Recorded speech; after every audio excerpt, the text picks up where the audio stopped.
Baddah Konasana, bound angle pose. Jane begins in Dandasana, then she brings her feet toward her perineum, letting her knees go out to her sides. She holds the soles of her feet together with her hands. As we look at Jane's pose, we can see her feet and knees are uneven, her back is bowed, and her chest is collapsed. It looks as if she's sitting toward her sacrum and she's thrust her head forward to keep her balance. Let's have her return to Dandasana and try again.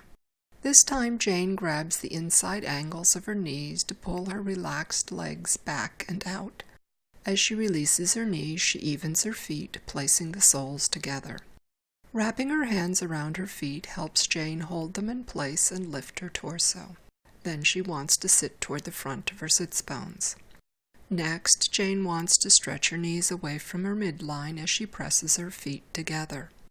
As Jane relaxes her inner thighs toward her knees, she pulls her outer thighs back toward her hips, keeping her knees level.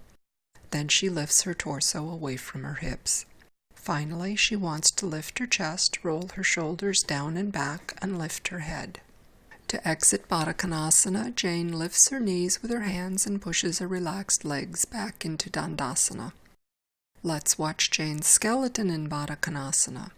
As we look at her initial pose, we can see how her knees are at different heights, her feet are uneven, her back is bowed, her chest is collapsed, and her head is thrust forward. She doesn't look comfortable. Let's have Jane return to Dandasana and try again. Jane reaches for the inside edge of her knees. She uses the angle to pull her legs out and back. Then she evens her feet, placing the soles together. Clasping her feet with her hands helps Jane lift her back and hold her feet in place. Next, Jane relaxes the inside of her thighs as she stretches her knees toward opposite sides of the room. Then she pulls the outside of her thighs back toward her hips, keeping her knees level. Finally, she lifts her chest, rolls her shoulders down and back, and lifts her head. To exit Baddah Konasana, Jane lifts her knees with her hands and pushes her relaxed legs back into Dandasana.